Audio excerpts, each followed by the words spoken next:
Welcome to Blockchain Recorded, the podcast for the tech curious, where we talk about anything and everything related to the exponentially evolving crypto blockchain and Web 3.0 space. Blockchain Recorded's mission is simple: to share knowledge and insight and help evolve education in blockchain fundamentals and decentralization solutions. We at Blockchain Recorded are not registered investment advisors and do not deal with financial or trading token elements nor offer any licensed financial services. The content of this podcast is provided for informational and educational purposes only, while the opinions of all parties involved are their own. I'm your host, Nina Cerar. I have a finance background, having worked on Wall Street and the pharmaceutical industry. After living in 5 countries and dedicating time to my family, I left the corporate world. Today, I work as a freelance consultant and am fascinated by the innovative space of crypto and blockchain, different ways of thinking, and the people that are making that happen. So, let's talk blockchain.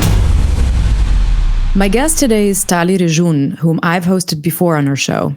Last time we talked about his 4th tech project and initiative. This time will be slightly different, as I will talk with Tali about the development of Block Labs, his dedication to Web3 R&D, and a further dive into on-chain communication privacy.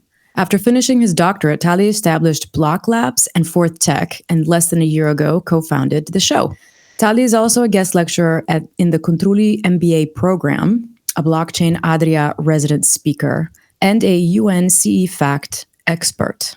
Tali, welcome back to our Blockchain Recorded podcast. I promise to our listeners to be as objective as possible since we are co-founders of the show. Thanks, Nina. Good to be back. Let's briefly refresh our audience with your path up to today and what brought you to the blockchain Web3 space. I could say that I was always a tech-savvy person. Technology intrigues me. So already in 1997, I built the first digital audio and video recording studio, which later evolved into one of the biggest record companies in the region. So all due to our ability to record and produce digitally, because back in the day, new albums were recorded on analog tapes, and you could record only one band at a time. So, but with a digital setup, we could record up to 5 projects a day. We were always first to the market. So this was our edge. We were later hammered by the MP3 though, but those were some fun times. In 2000s, I was focusing on HTML and already discovering Google SEO.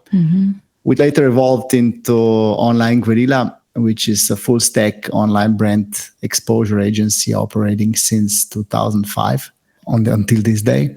In 2010, I co-founded an HR company that we expanded into 6 countries, employing over 1,200 people.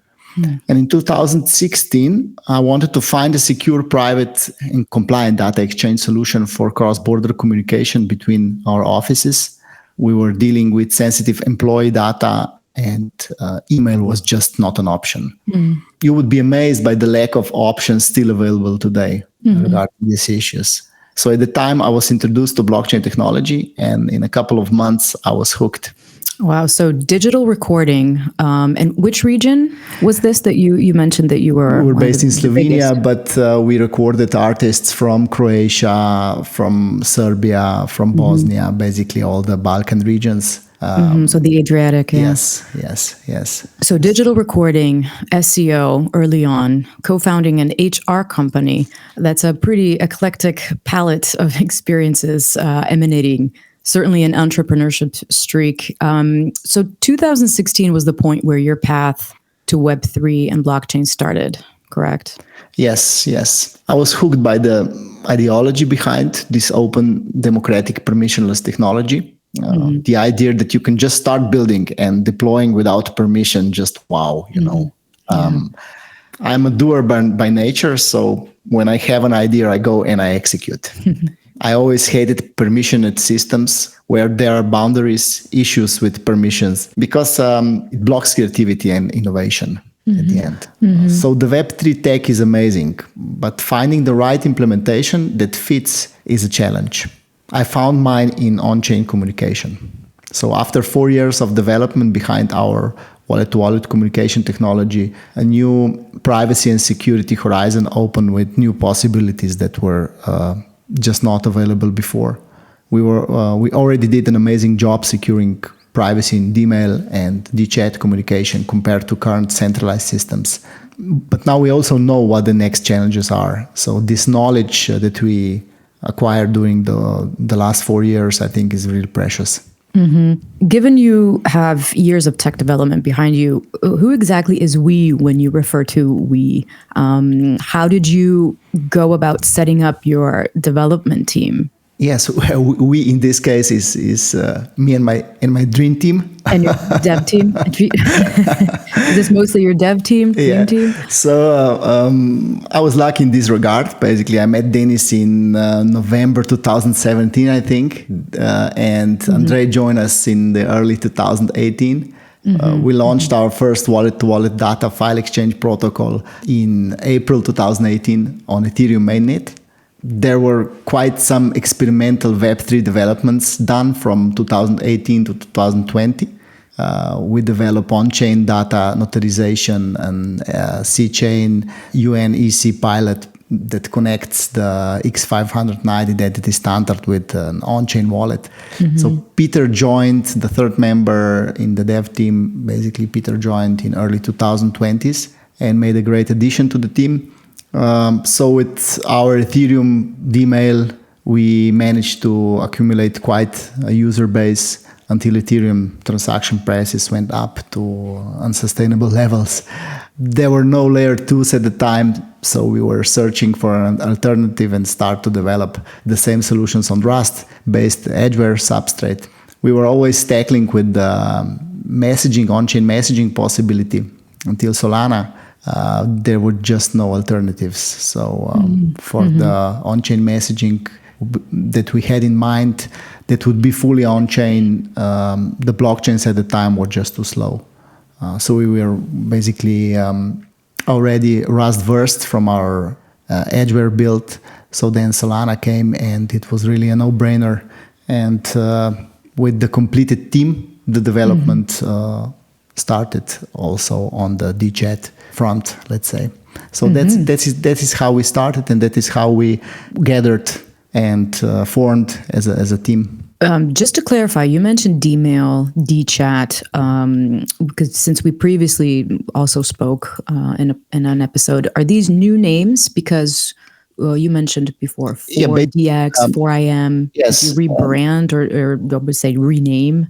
Yeah, it's quite simple. If could be explained, basically for the last 4 years, we were developing framework and protocols for the Web3 communication. So, for example, the 4DX, for data exchange, is a protocol and a smart contract name that is deployed, and it creates the foundation for products such as let's say dMail. Okay. Oh, I see. And then we have the 4IM, which is the instant messaging. The same. It's a protocol that is developed behind the product such as dChat. I see. Yeah. I see. So protocol name versus product name. Yes. So nothing was replaced. It's still, you just added the product names. Yeah, we are now at the stage that we started to developing products out of the technology. Can you briefly just guide us through the Fortec releases again? Yeah, just to clarify, basically Fortec is an end user public blockchain platform developed by Block Labs. The evolution reaches back to 2018 when the first beta or 1.0 was deployed on Ethereum mainnet, proving our concept of secure, private, encrypted wallet-to-wallet data file exchange protocol. The C-chain, which is enterprise hashnet-based DLT protocol, was the C-chain integration and network support followed in 2020s. Which is now open to the public as a part of the staging environment, so anybody can go and test it. Then the 2.0 update followed in early 2021 that brought data notarization, upgraded on-chain identity, for wallet support for all Chromium and Firefox browsers, and added Substrate and Solana blockchain support. So if we go a little bit, if we touch on the future, the coming 3.0 update, which is planned for the end of this year or the early, let's say, 2023 will be the biggest, where finally all the pieces will come together in a unified modern design powered by state-of-the-art code and architecture. Very interesting. We all use free email and messaging services. In fact, we depend on them to be our main daily communication tools. But clearly there's something broken here. Privacy is being violated. Our data is exploited. Actually, just today, I had a few phone calls, random phone calls from different parts of the world, knowing that that's not a number that I know. So our data is exploited. What is the problem of the currently centralized communication and social systems? Yeah, so the internet changed the way we live. It opened the highway to unlimited communication and revolutionized access to information. But I think it failed greatly in regards to our digital freedom and privacy. So instead of providing a safe environment for online communication, the internet evolved into a system of centralized intermediaries which enable mass surveillance, data mining, to enforce intrusive ad campaigns or sell our data as they see fit. So furthermore, I think that current Web2 services establish models that prevents us from owning our data or our identities. So the current model is just not okay. No, definitely not. Most people might not even understand what is behind online communication platforms and social media today. Some actually may not even care, many who I've spoken to, which I actually find disturbing. What are your thoughts here? It's quite simple in the end, but most people, like you said, don't understand it or basically don't care about it. Online free communication platforms, which we use every day, from social media to email services, chats, whatever, are not quite that free, okay? The data in the form of data files or media files that we create is being used to generate significant insights for big technology companies and are being sold to the third parties as they generate more profit than the underlying service cost. Okay, so this is one thing that we must understand. On the outside, the services are free or low cost, but we are paying greatly with the loss of privacy.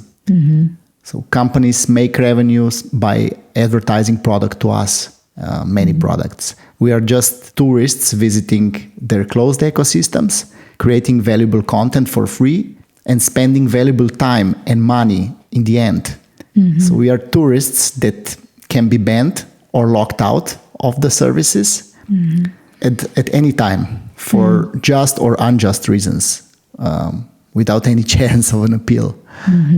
So we do not own our own identities, we do not own our published data, nor we don't hold any control over the services access. We cannot move our social accounts to the other platforms, nor we cannot not move our social network that we establish and create during the years.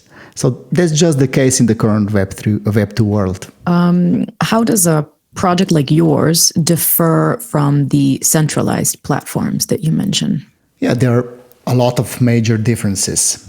For example, we build an open code on decentralized public systems, 100% aligned with decentralized ideology. We defend transparency, immutability, and permissionless. Clearly, there are also big technological differences between us and centralized communication services. For example, we enable wallet-to-wallet on-chain communication that is end-to-end encrypted. And at its core prevents data mining, data theft, email spoofing, identity theft. In the case of Fortec, the dMail and dChat onboarding requires no phone number or no email address. Your wallet represents your ID. Your wallet address serves as your email or chat contact. We don't want users' data, and we don't need it. So, yeah. Furthermore, how does a centralized platform work? The case is completely opposite when we are dealing with centralized systems. The centralized messenger service, for example, stores all of our data on their centralized servers, which are always vulnerable to spoof, that is single point of failure attacks. In the Fortec's case, messages are temporarily stored on the Solana blockchain, never on any company servers. So there's the matter of encryption. Fortec messages are end-to-end encrypted, where only user can decrypt them using his or her private key.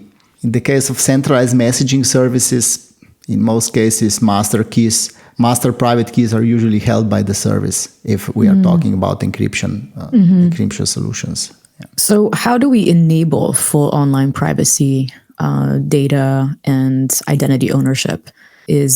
Would you say that true online private communication is even possible? I would say yes. We solve it with encryption and decentralization. So it's simple as that. Okay.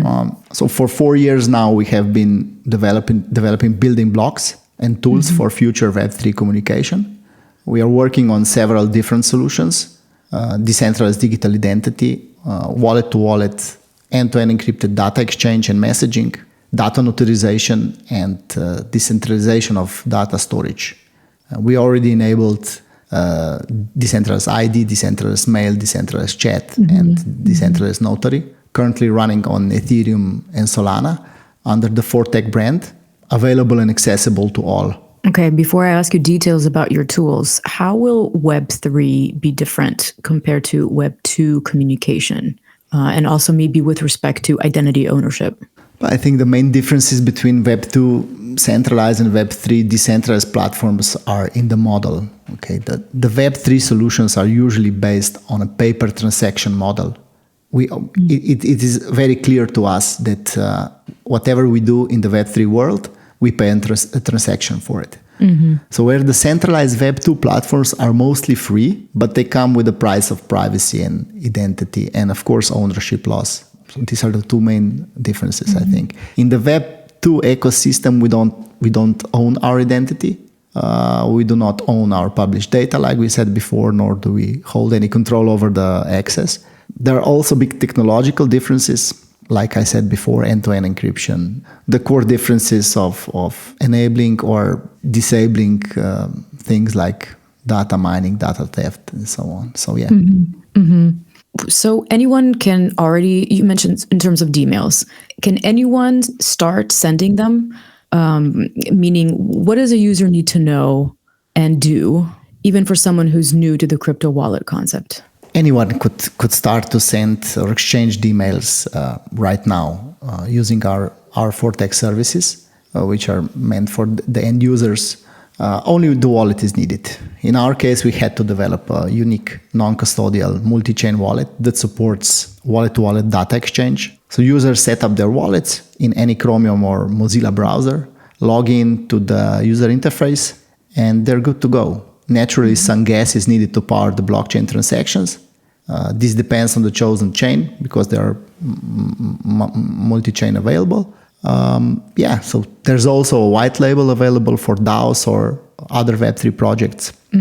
So for newbies who are more familiar with the crypto protocols, where do you find this wallet to set up in the mentioned browsers? In our case, its wallet links are available on fortec.io.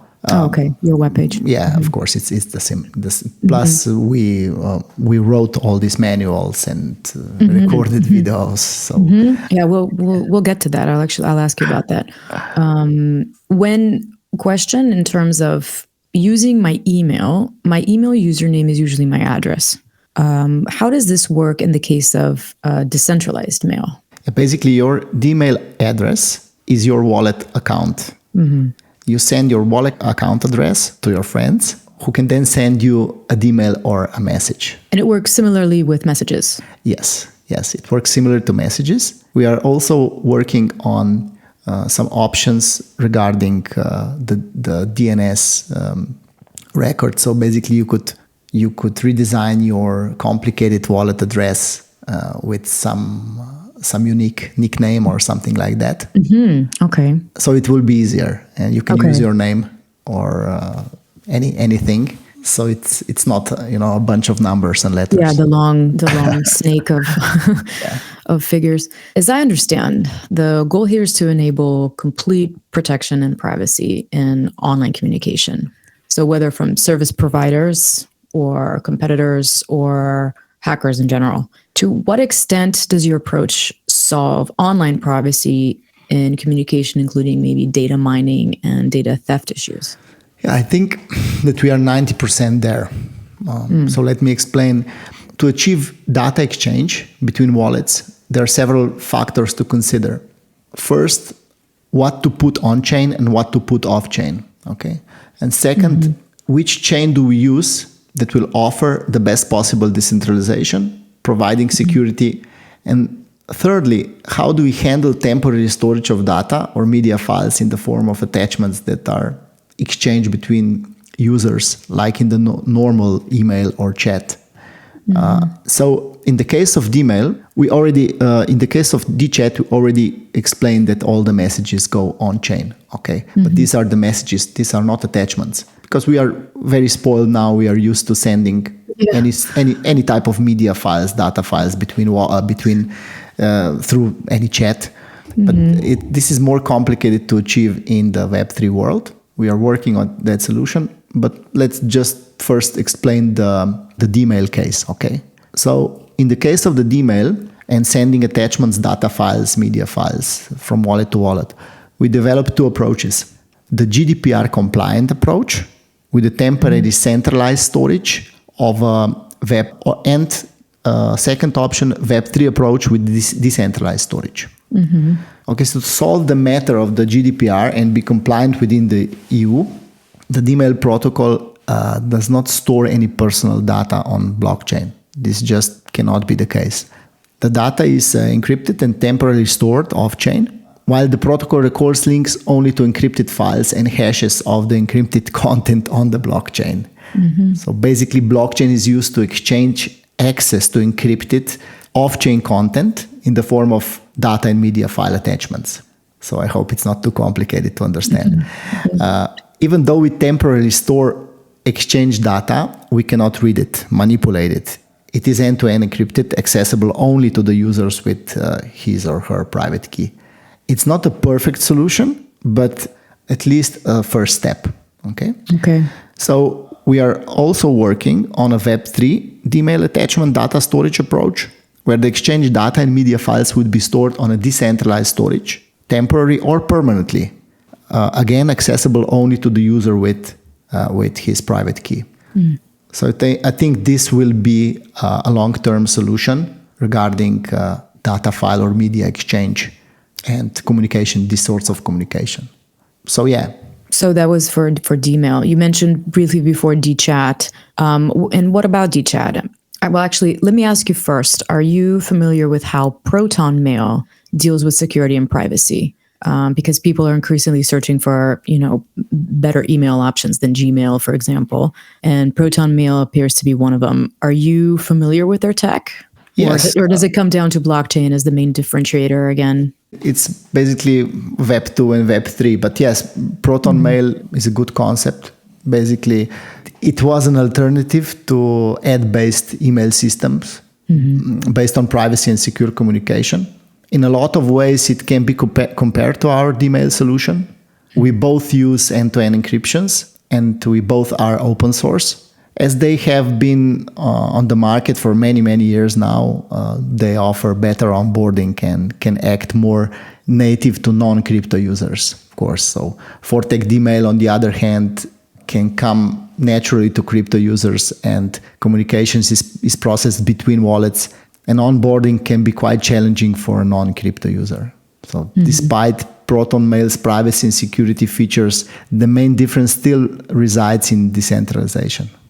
Okay, so Fortec dMail bases on transaction privacy and security on decentralized blockchains, whether the Protonmail still relies on secure centralized servers. So I would say.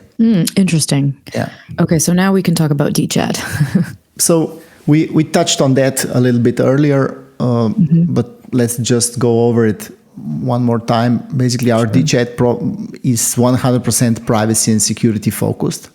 So everything is on chain. Nothing is stored off chain. Messages in the form of transactions are end-to-end encrypted and exchanged between Solana wallets practically in real time. Nothing is stored on company servers. Currently, we don't support data file exchange or media files within the dChat itself. But we will enable this option when we launch a decentralized storage solution. Okay. Because you must understand that we add the decentralized storage service. There are additional fees to be executed and so on. So it's a whole nother question with the monetization, tokenization behind it. So we are solving that.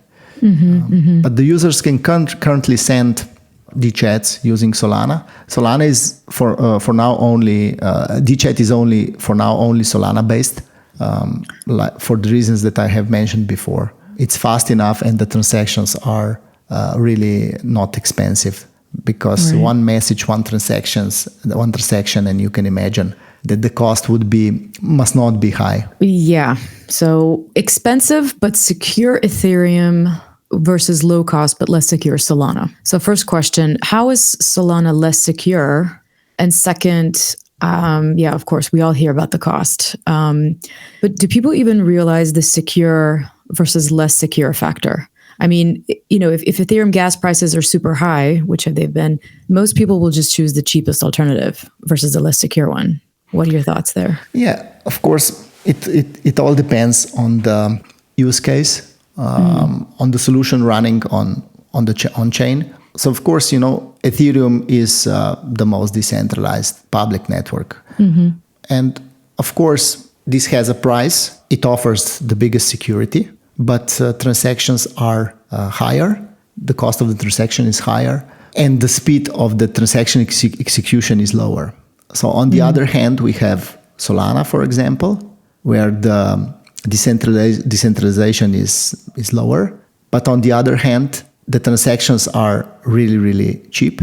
But of course, security is smaller than compared to Ethereum. It goes both ways, okay? So at the end, it's a matter of preference and preference of the user. Of course, some solutions are not running on both chains. But if let's say that we compare our dMail, okay? Our dMail runs on Ethereum mainnet, it runs on Edgeware, it runs on Tolar, it runs on Solana. But let's compare Ethereum and Solana. If you're really decentralized sensitive and you really want the best possible security that decentralization can offer you, then you can use our dMail on Ethereum mainnet. And it will cost you depending on the attachment, the message length, everything. It can cost you, and of course the transaction price at the time of the sending the email, it can cost you between $60, and $150. Yeah, that can be a lot for some people. Yeah, but it all depends on the content that you send. Yeah, sure. How valuable the content is. But if you just want to send still secure, decentralized dMail choosing Solana, for example, this will cost you $0.25 or even less. Yeah, like nothing. Yeah, so I think at the end, it's a matter of user's choice and user need. Okay. All right. Given with what the options are now, yeah. What about attack scenarios? What could be on the line here? I mean, we know that we know what hackers are after in financial services, for example. So I imagine that in your case, they could go, of course, after privacy. Yeah, I would point out here that we are not a DeFi project. In our case, smart contract security affects privacy in communication and not assets themselves. Communication, privacy, and security is in the center of our solutions. The dMail and dChat architecture was built in such a way to prevent security breaches and exploitations, focusing on preventing data tampering. So in the case of dMail, the possible vulnerability of a smart contract would be, say, the hacking of exchange data files and sender identity theft. But the protocol was designed to permit changing parameters of received emails only to the receiver. So the sender identity theft is not possible due to validation of the send transactions. In the case of dChat, the possible vulnerability would be changing the existing messages, let's say, and sender identity theft again. So again, the protocol was designed in a way to permit the message exchange only to conversation users, So, and because we have these strong tools of cryptography, private keys, and this is quite straightforward. There's a production version available, right, on your Fortec website, more specifically on app.fortec.io. We'll also add this to our show notes, by the way, with multi-chain support. Which network do users choose the most? Yeah, there's a production version live supporting Ethereum, Dollar, Adria, and Solana public chains. Most used are Ethereum and Solana, like we explained before in the cases. Right. They're chosen by two completely different users. The Ethereum users are willing to pay high transaction fees to benefit from Ethereum's decentralization and security, while Solana users are not so decentralization sensitive, like we told before, and rather pay minimum transaction fees to use the service. We are planning to add layer 2 support for Ethereum users. So they could choose to still benefit from Ethereum security, but pay, let's say, 100 times less in transaction fees. That would be ideal. Yeah. That's what we want. Of course. But this is still rather an open issue, as layer 2s are evolving at light speed, and we are still waiting to see what would be the most viable option for us, whether we go with Arbitrum or some rollup. Okay, Arbitrum. Yeah, we'll see. We'll see during this year. Yeah. So this brings us to the cost. How do you go about it, figuring that out? Yeah, we made a lot of calculations. The average person spends approximately or sends approximately 100 messages per day. Okay. Okay. This is the stats.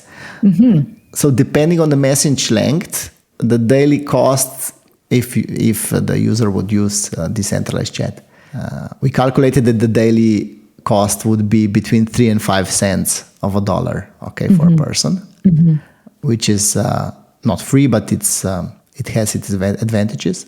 So this is the case for the dChat on the Solana blockchain. If we are talking about sending dMails, user layer 2 Ethereum, we already covered that. The transactions could be higher, between $60 and up. So if Solana is used for sending dMails, the cost is negligible. Yeah, so this is here here Ethereum layer 2 comes in really handy. When integrated, it could lower the dMail transaction cost to under $1, I think. So let me state here that we are still charging no fees. The users only pay for the network transaction cost. Fortec does not charge any service fees. Okay. Yeah, maybe in the future. But for now. Yeah. Good to know. So, okay, we've covered a lot about dMail and dChat. Both have a strong social component. We all use emails and messages to communicate, voice calls. So pretty much voice calls for quick conversations are less and less used, especially with younger generations. Video calls would be a different story, right? But as far as I know, we still use emails for more professional communication, while chats are more social communication based or less formal communication. I'm sure that there are many dApps that need to add a social layer in the form of an on-chain chat. Have you considered this at all? Yes, Nina, you're correct here. With massive communities emerging surrounding popular DeFi, NFT, gaming, and other DAO platforms, the need for social communication is increasing. Messaging is on the top of the list in regards to social interaction. We type faster than we think. But in the decentralized ecosystem, you need a decentralized communication solution. Okay. We think of ourselves as a Web3 communication framework builders. So we have created a suite of building blocks, a toolkit that every Web3 organization or DAO can use. We are developing an SDK software development kit that will enable dMail and dChat integration directly into the user interfaces of any partner project. Fortec already enables user interface white label, dMail and dChat integration. So partner projects can already enable social communication within their communities. So furthermore, Fortec is developing a user interface white label staking solution this is quite interesting, that will empower ERC20-based token standards to be used as incentive drivers within the white label user interfaces. So partner projects will be able to use their own native tokens to enable additional features and community incentives within our white label dChat, dMail ecosystem that they will use or they are using. Okay, well, these are some strong use cases that you went through. We will include all of these links in the show notes, including, as before I mentioned the links to dMail and dChat manuals. Well, actually, you briefly alluded to them before. Let's talk more about Block Labs now. The ecosystem structure seems quite complex with what I've seen, with so many solutions. Can we dive deeper here? But maybe before you talk detail, just let us know first, what is Block Labs all about? Yeah, we have some principles that we abide by. So we strongly believe in online privacy, that online privacy is a fundamental right for every person. Secure online exchange of data should be available to all, any kind of data. We believe in open source software as it brings democratization and contributes to the public good. We believe that users should be able to own their data or identities. So horizontally, Block Labs expands to service end users with its Fortec platform, and on the other side, enterprises. So vertically, we expand into products, clients, protocols, and modules. So products being decentralized identity, the dMail, the dChat, the dNotary, for example. Clients being Fortec user interface, wallet add-on, white label user interfaces. And so to accompany all that, we develop several modules such as tokenization and staking, which can be implemented for enterprises or any Web3 projects as separate or standalone solutions. We are also working on enterprise-specific solutions, such as X509 digital identity certificate interoperability. So yeah, a lot of moving parts. That's a lot of moving parts, yeah. Can you explain the X509 part? I mean, we've historically talked about it in a roundtable discussion last year, but let's just revisit it quickly. Yeah, the X509 digital certificate standard is widely supported across Europe and the world at the end. So when using decentralized blockchain technology, the organizations need to be able to identify and verify the recipients of the sent data or assets.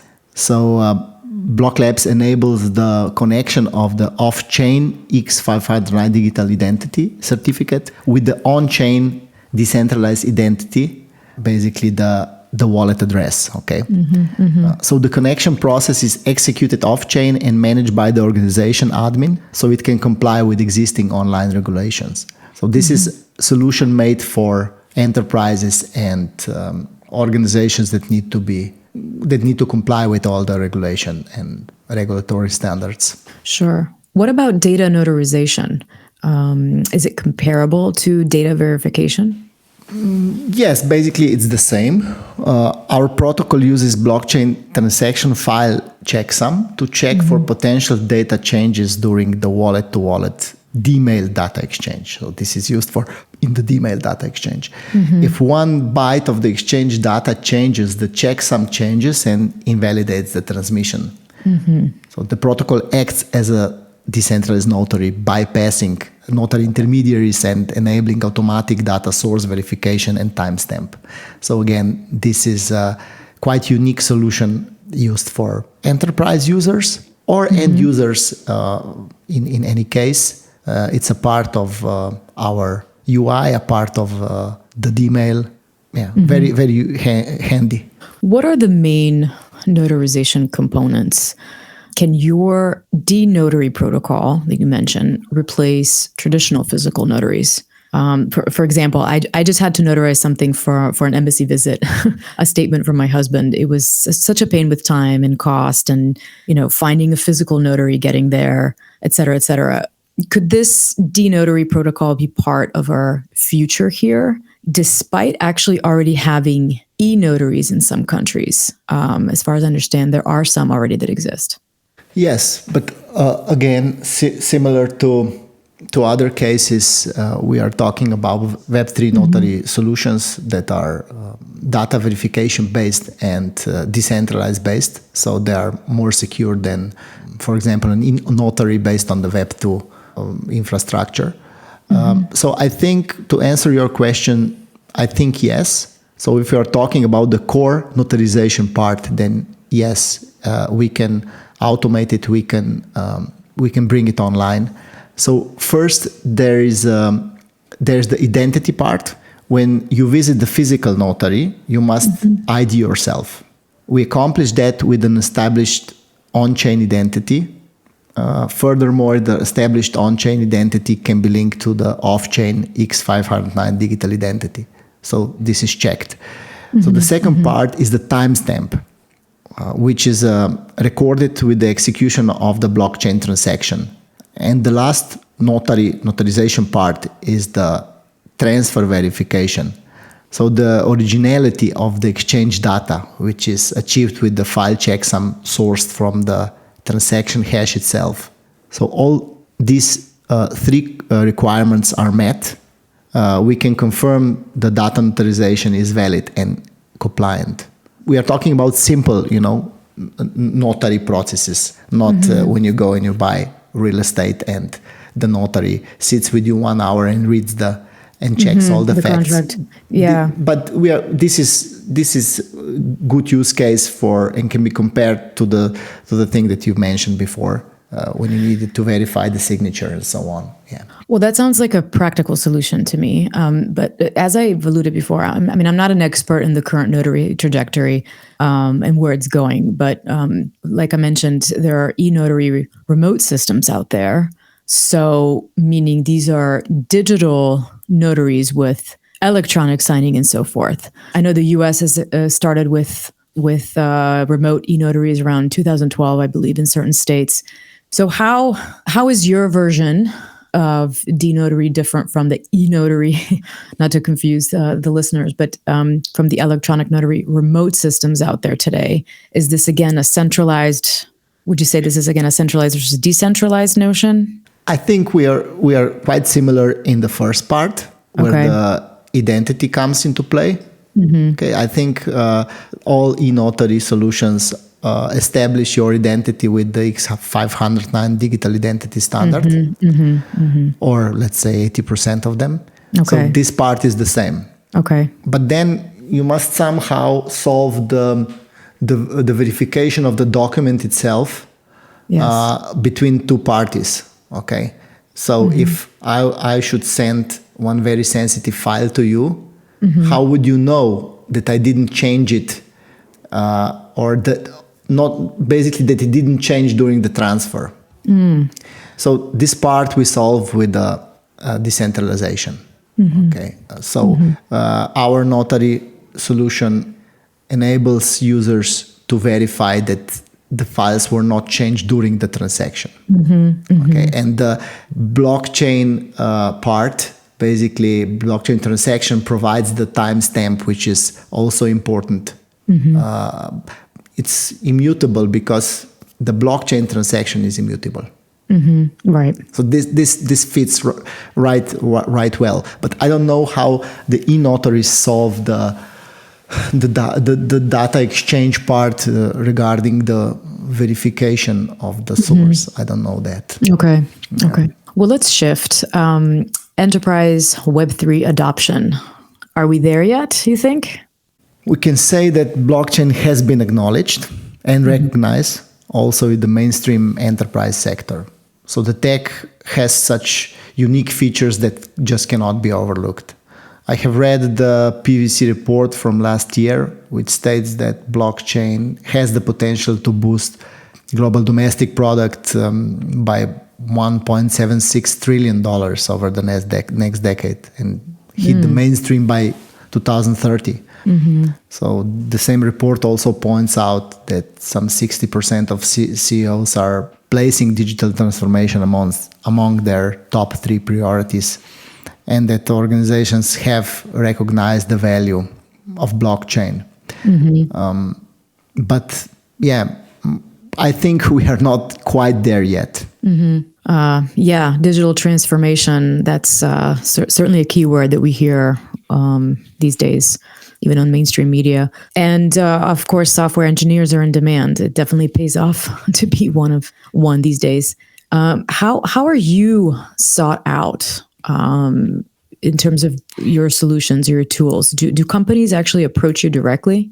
Yeah, we have been getting some interesting requests for the adoption on different enterprise levels. The main issues are security and privacy in online communication. We had an interesting case not so long ago of an automotive company that wants to manage their off-factory production with tokenization. So the subcontractors would be paid in real time as the parts are being made, which makes sense. We are solving their case by providing a white label wallet and user interface and tailor-made tokenization model.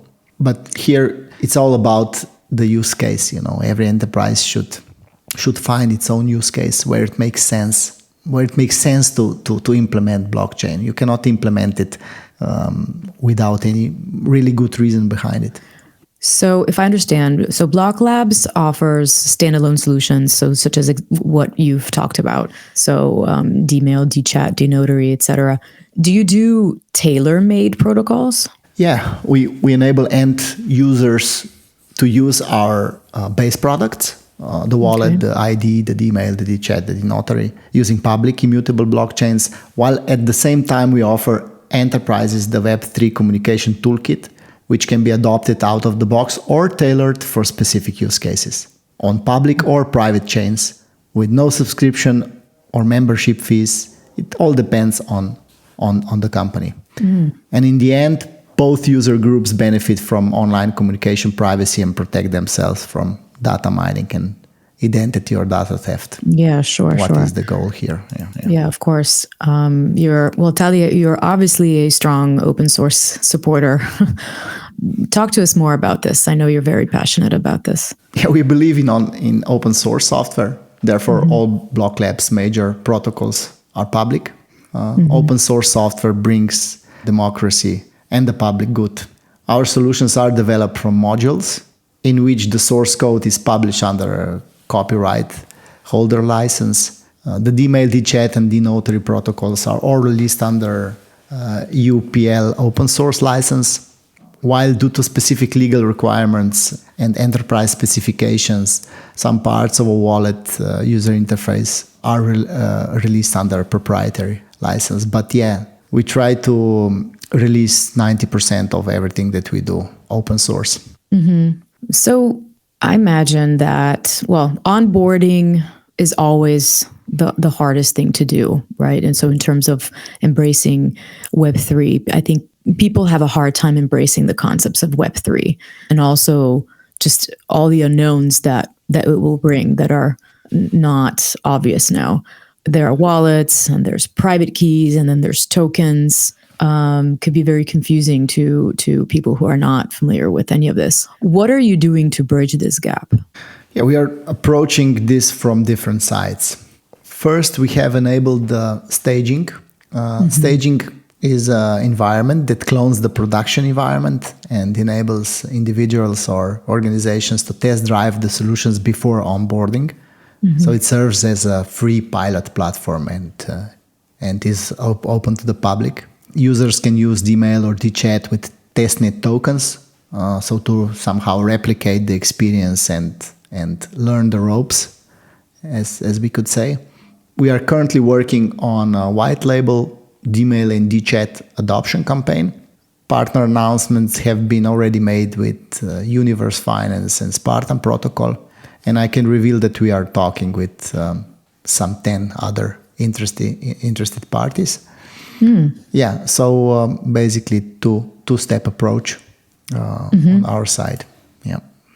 We already mentioned the white label adoption possibility for DAOs and other Web3 projects. Can you explain more in detail, how does this work in practice? Yeah, okay. So we are executing white label deployments on the basis of the partner project community volume and evaluation. So after establishing contact, finding the right adoption model and sorting all the design details, the implementation should be done in less than 3 days. So very, very quickly. The user interface wallet and platform design is made exclusively for the white label solution and is merged with the partner brand by color customization, brand adjustment, custom logos, and so on. So I think that our white label solution can really enable community Web3 communication layers for Web3 projects, can secure and enable end-to-end encrypted communication for the communities within these projects. Can also add utility to partner project native token with the staking protocol that is coming later this year. Can also add or secure additional fee revenue for the partner platform. There are some sorts of tokenization options that can be applied here.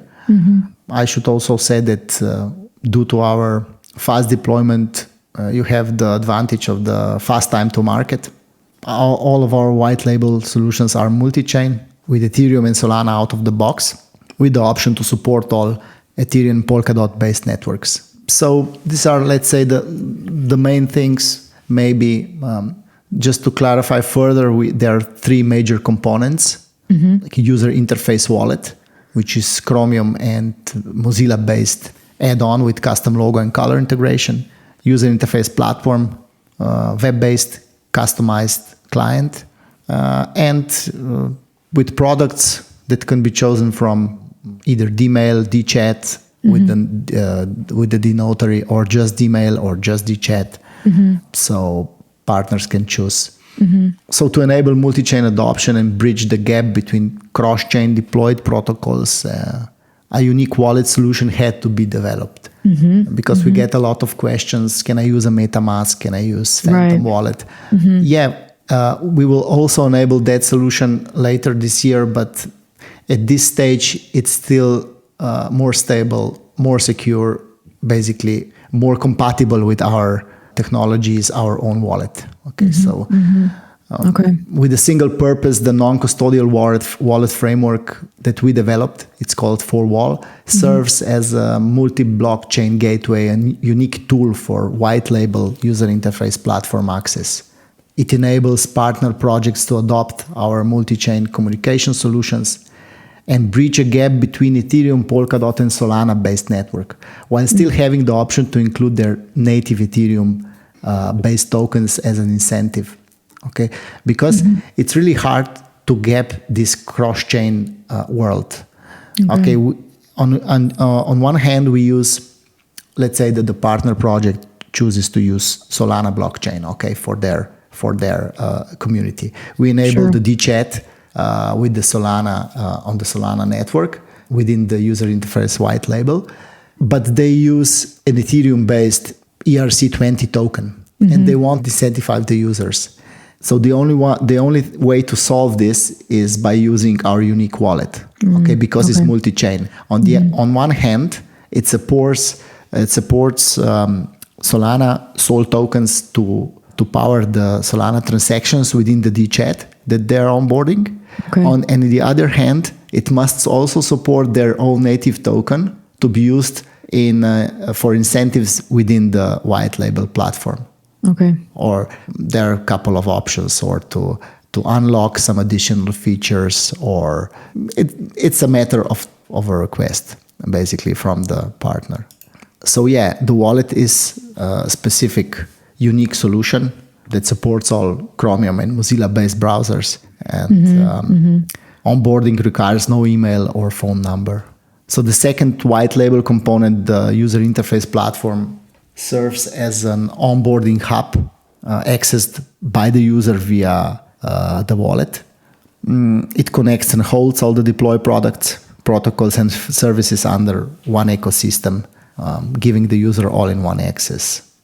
So yeah, there was a major breakthrough in 2021 when the 2.0 update of the user interface platform was released. We rewrite the code base with TypeScript and did a crucial performance upgrade from Vue 2 to Vue 3. So yeah, this is technical language. But yeah, we did a lot of things that we ensured the stability and performance. Yeah. Yeah, I won't pretend I can go there because I don't fully grasp the technical parts. But as far as I can comprehend, you've developed a suite of dApps, right? So basically a toolkit that enables end users, DAOs, Web3 projects, maybe even regulated enterprises, right? So to use, as we've said, on, private, secure dMail and dChat tools accompanied by on-chain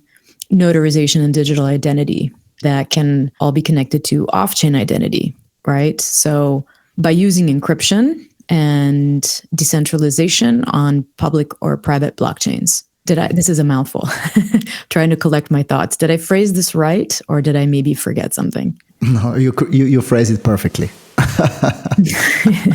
So there are a number of solutions that had to be developed in parallel, such as staging environment, staking protocol, and so on. But you managed to include all the relevant ones. So yeah, okay. Without getting really technical.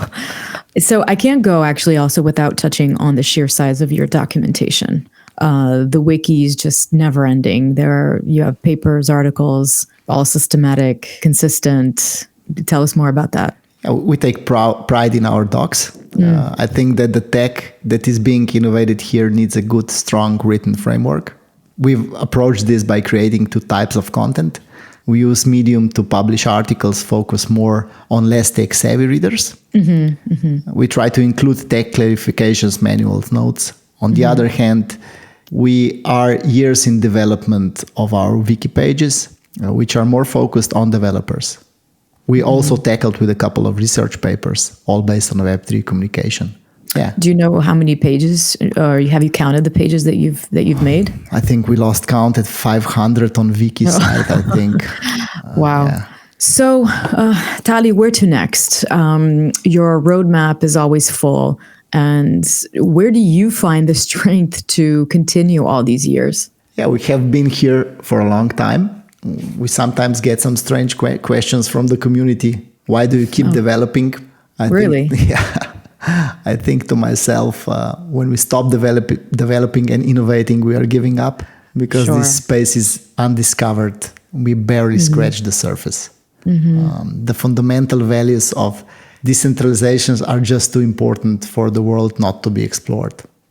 So this is where I find my strength to continue. Currently, we are working on user interface platform 3.0 update. Let me just say that the interface will be amazing.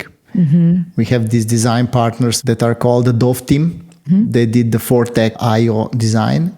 Also, also the news templates are theirs, including all the amazing videos. They have really stepped up our game.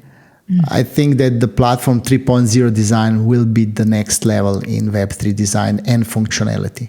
So the 3.0 update will overall bring design unification, staking that will enable dMail and dChat, takes discount activation, feature right to access, and so on, with countless additional features accompanying dMail and dChat. We really try to come as closer as possible to bring together the experience from the chat, for example, in the Web 2 world, and to really come together with the experience on the decentralized experience of the decentralized chat, with all the features of the simplifying the blockchain accounts like we talked before, with all the additional features on the chat regarding chat archives, a lot of things. Yeah, well, I think this could be a separate episode.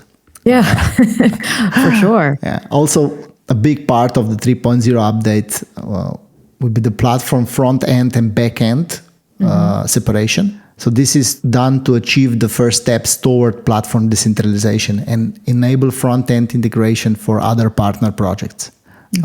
Because now a white label is active, white label is being used, but can you imagine that you could integrate the dChat in any wallet or any blockchain game like natively. That would be amazing. Yeah. So I believe that the social layer is becoming a thing in NFTs, blockchain gaming, and DeFi. So we must enable all possibilities for other projects to adopt our tech. With the front and back platform separation, I think we'll do just that. So we are also a part of a partner dChat project that will blow your mind, I think. Oh, really?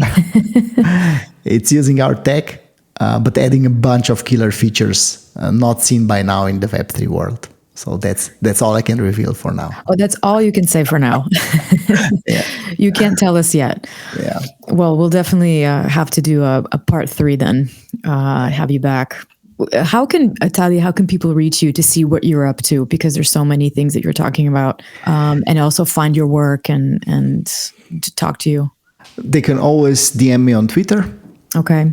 It's at Tali Rezun, my name. Okay. Or send me an dMail. So we just launched a Fortec Discord for those who wish to be involved and join the community. We strongly encourage anybody to join, to help in some way, to engage, because we had a lot of questions. How can I help? How can I? It's of course asking is nice, but engaging is another story. Right. So we really stimulate people to engage, to help on any level. So we are present on Discord.